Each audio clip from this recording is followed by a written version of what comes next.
If anyone had asked me 5 months ago what my future looked like, I would have smiled and said, simple, beautiful, mine. Back then, I was in love, not with a prince or a millionaire, but with Caleb Monroe, the boy I'd known since I was 13, the one who brought me hot chocolate on rainy days and held my hand during every panic attack I ever had. We planned a quiet life together. Not a mansion, not diamonds. Just us. Just enough. But enough was never enough for the Whitmore family. I should have seen the signs. The sudden hush when I entered a room. The endless dinner parties where my mother brought up the Langfords, an old money family from Charleston.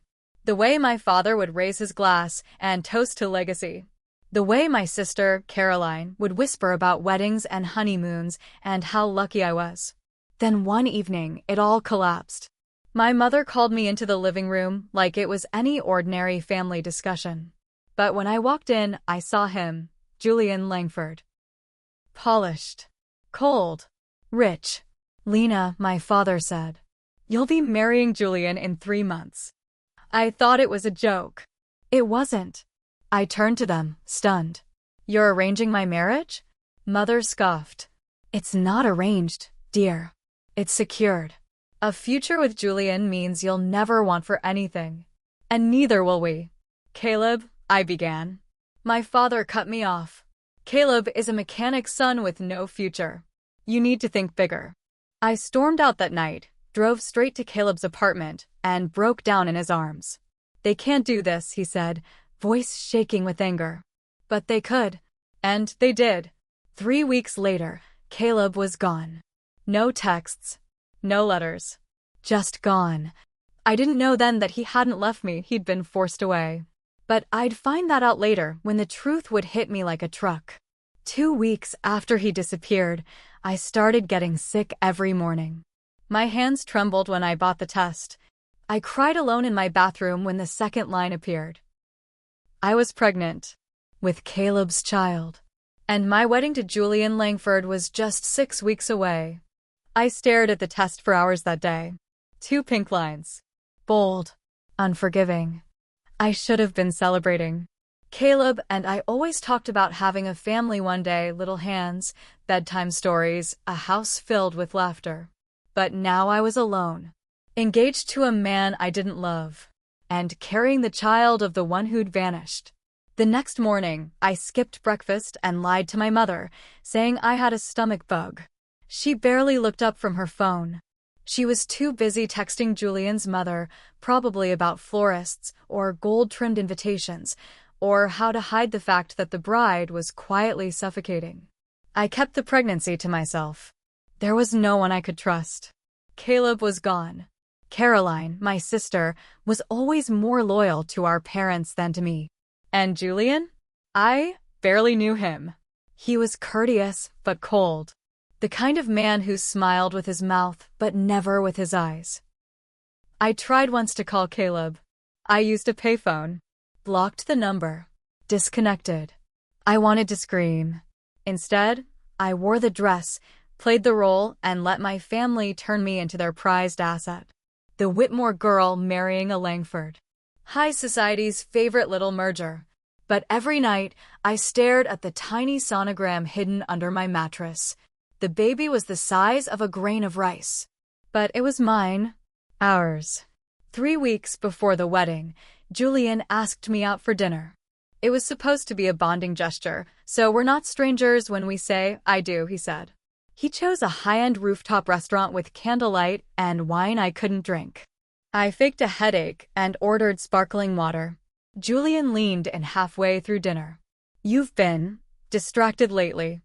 I froze. "Sorry, just nerves." His eyes narrowed, studying me like a puzzle he couldn't quite solve. "You're sure you want this?" "I don't have a choice," I replied before I could stop myself. There was a pause. Then he smiled, but it wasn't kind. "You do," he said. "But your family doesn't. And I think we both know what this marriage is really about." Something in his tone chilled me. He knew. Not about the pregnancy, but about the deal. The merger. The desperation behind my parents' perfect facade. That night, I threw up in the sink. Not from morning sickness, from panic. I couldn't keep this secret much longer. But the worst came 2 days later when I overheard my father on the phone. She still hasn't told him, he was saying. Good. Let the Langfords think she's pure. By the time they find out, the contract will be signed and the baby will carry our name. My knees buckled. They knew. They knew I was pregnant. And they were planning to pass the baby off as Julian's. I ran. Into the night. No phone. No plan. Just instinct. I ended up at the one place no one would expect me to go. Caleb's old garage. It was closed. Abandoned. But there, beneath a tarp in the corner, was his motorcycle. The one we used to ride out to the lake. The one he promised we'd use on our honeymoon. My chest tightened. I sank to the floor and sobbed. And that's when I heard the door creak open behind me. I turned. And there he was. Caleb. Lena? His voice was hoarse, like it hadn't been used in weeks. Maybe months. Or maybe it was just as broken as I was. I didn't say anything. I couldn't. I just stood there, staring at him in disbelief. Caleb looked exactly the same. The rough stubble, the deep eyes, the oil-stained jacket, but there was something different in the way he looked at me. Something guarded. He stepped closer. I thought. They said you didn't want to see me. My lips trembled. They what? He laughed bitterly, eyes wet. Your father came to the garage the morning after we last saw each other. He told me you wanted out. That you'd chosen the Langfords. That you said I was just a phase. He clenched his fists. He made me swear to stay away, said if I ever came near you again, he'd ruin my family's business. And I believed him. I stumbled forward. Caleb, no. I never said any of that. I begged them to let me be with you. You're getting married in a week, Lena. I grabbed his hand and placed it gently on my stomach. His eyes widened. Is that? It's yours. The silence between us was thick. Charged. I waited for him to pull away. To scream. To ask why I hadn't told him sooner. But he didn't. Instead, he dropped to his knees. And cried. My baby, he whispered. Our baby. I knelt with him, and for the first time in weeks, I felt like I could breathe. We stayed in that garage for hours. Talking. Untangling every lie. I told him everything. How my parents had manipulated me, how Julian knew something was off, how the Langfords were being sold a fantasy. Caleb was quiet. Then, he said the one thing I hadn't dared to think. Don't marry him. I can't. You can. You just have to want your life back badly enough. The next day, I didn't go home.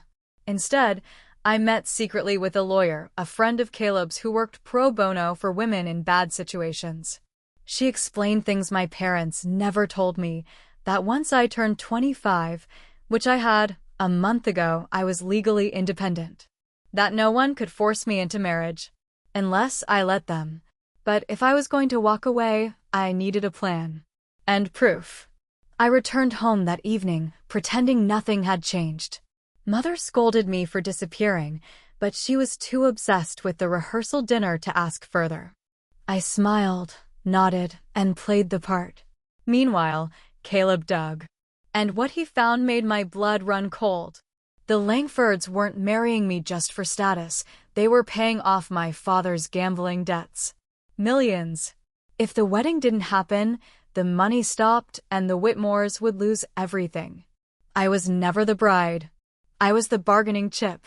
That night, I confronted my father. I slammed the file onto his desk. How long were you going to pretend this was about love? His face paled. Where did you get this? I know everything. About the debts. About the Langfords. About what you told Caleb. Lena, you lied. You ruined my life. And now you want to sell my baby to save your pride. His eyes hardened. You think you're the victim? You'd be nothing without this family's name. You owe us. I don't owe you anything anymore. I walked out. Straight to Caleb. Straight to freedom. But freedom came with a price. That night, someone broke into Caleb's garage. The place was trashed. His tools stolen. A warning sprayed across the wall. Stay away from her. They weren't done with me. And I wasn't safe. The red paint dripped like blood down the words. Stay away from her. Caleb stared at the message, fists clenched, jaw tight. I felt a wave of nausea that had nothing to do with the baby. They're trying to scare us, I whispered. He didn't respond at first. Then, slowly, he turned to me. This isn't just a threat, Lena. This is a warning. Your father's not going to let you go quietly. I nodded. Let him come. I'm not backing down. We spent that night cleaning up what was left of the garage, though it was clear someone had made it personal. All of Caleb's keepsakes, photos of his late mother, the notes I used to leave in his toolbox, were torn, burned, or missing. He didn't say it, but I knew it cut deeper than any threat. The next morning, I woke up to a text from my sister, Caroline. You're making a mistake. Don't ruin everything. Come home. I ignored it. Then she called. You're going to destroy this family, she said without even a hello. You think running off with your high school boyfriend and some bastard child is brave? My blood boiled. He's not a bastard. And I'm not running, I'm leaving. There's a difference. You don't know what you're doing, Lena. Dad's already called Julian. If you don't show up to the wedding, they're filing charges. I froze. Charges? She paused. They're going to say Caleb kidnapped you. By noon, police showed up at the garage. 2 officers. One calm, one suspicious. They said they'd received a call that I was being held against my will. Caleb didn't say a word. He just stood beside me, quiet and ready. I looked the officers dead in the eye. I'm here by choice. I'm not a child. I'm not a hostage. I'm pregnant.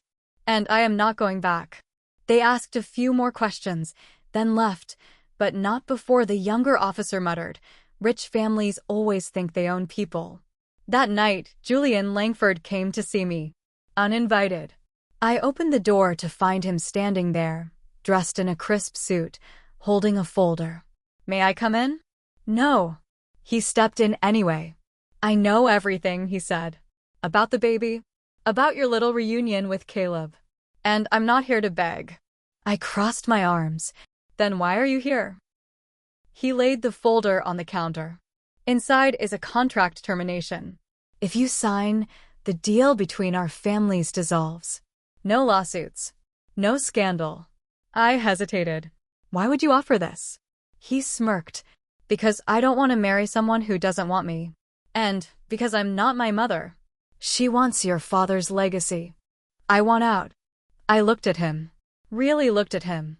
And, for the first time, I saw a man as trapped as I had been. I'll sign, I said. But one thing, he added. You should be careful. Your father's not going to let this go. I signed the contract the next morning. By noon, it was all over the society pages. Langford Whitmore wedding called off. Sources cite irreconcilable differences. That same afternoon, my father was arrested. Not because of me, but because someone finally reported his hidden accounts. The debts. The bribes. The manipulation. It wasn't me. It was Caroline. She met me later that week. Quiet cafe. No paparazzi. I hated you, she admitted. Because you were brave in ways I never could be. Why now? I asked. Because watching you walk away made me realize I was still sitting in a burning house, pretending it wasn't on fire. Caleb and I moved into a small house outside the city. Nothing fancy. Just enough. 3 months later, I gave birth to a baby boy. We named him Elliot. And as I held him for the first time, I finally understood what freedom felt like. But just when I thought the past was buried, I received a letter in the mail. No return address. Inside was a photo, blurry, zoomed in of me holding Elliot at the park. On the back, a single sentence. Your son looks just like Caleb. Too bad others may not see it that way. At first, I thought it was a joke. A sick, twisted joke from someone stuck in the past. But the handwriting on the back of that photo, it was unmistakable. Tight. Sharp. Measured. It was my father's. The man who was supposed to be behind bars, awaiting trial for fraud and bribery, was somehow still reaching into my life. Still reminding me that even from the shadows, he believed he owned me. Owned us. I folded the photo, tucked it into a drawer, and didn't tell Caleb right away. 2 days passed. Then we received another envelope. No note this time. Just a copy of Elliot's birth certificate, with Caleb's name crossed out and Julian Langford typed in its place. I felt the blood drain from my face. Whoever sent this wasn't threatening me directly. They were threatening Elliot's identity. His very existence. I showed it to Caleb. He was silent for a long time. Then, without saying a word, he went into the bedroom, pulled out the safe, and handed me a folder. Inside was everything. Photos. Letters. Copies of documents. The whole paper trail proving Caleb had been with me up until the day my family forced him out of my life. Ultrasound records in his name. Witness statements. Even a journal entry I'd written the night I found out I was pregnant. "You saved all this?" I whispered. "I didn't know what would happen," he said. "But I wasn't going to let them rewrite our story." We went to a lawyer the next morning. The threats weren't just creepy anymore, they were legally dangerous. If someone tried to claim Caleb wasn't Elliot's father, they could drag us into court. Try to prove I'd had the child during my engagement, not with my true partner. We filed for a formal paternity confirmation. Simple, direct, undeniable. And then we waited. One night, as we rocked Elliot to sleep, I caught Caleb staring at me. "What?" I asked softly. He hesitated. "Do you ever regret choosing me?" "Choosing this." I touched his face. "I never chose you, Caleb. I belonged with you. I only had to find my way back." He smiled, and for the first time in a long time, that smile reached his eyes. Then came the hearing. A private session requested by a mysterious third party we later confirmed was tied to the Langford estate. Apparently, someone in their circle had taken an interest in Elliot's paternity. They wanted to ensure the child wasn't misrepresenting the family's name. I sat across from Julian. He looked tired, worn. I held Elliot close as the judge read through the DNA report. Then the ruling came. Biological paternity confirmed. Caleb Monroe is the legal and biological father of the minor child, Elliot Whitmore. I exhaled for what felt like the first time in weeks. Julian stood, turned to me, and said one final thing. "I hope you find peace, Lena. Truly." And then he left for good. We moved again. Out of the city. Out of reach. A small town where no one knew the name Whitmore.